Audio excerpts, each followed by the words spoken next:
Lucruri scumpe în care consider că merită să investești.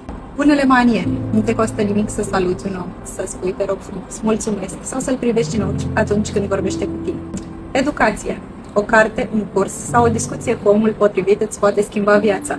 Caracterul se construiește în ani și se poate pierde într-un singur moment.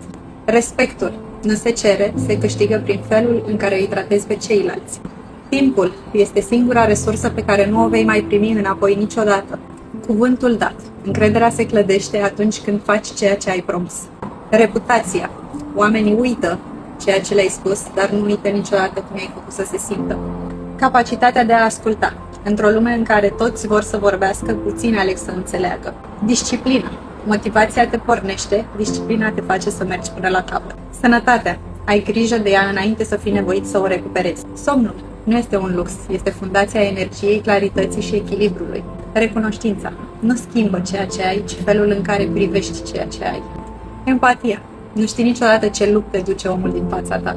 Punctualitatea este una dintre cele mai simple forme de respect.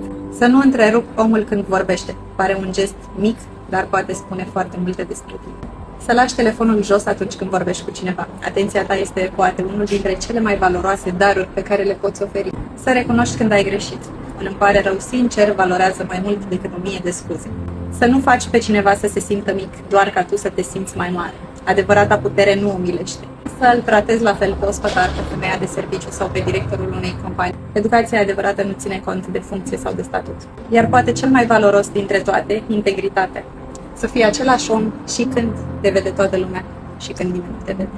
Poți cumpăra haine scumpe, lucruri scumpe, mașini scumpe, dar eleganța, caracterul și bunul simț nu se găsesc în niciun magazin.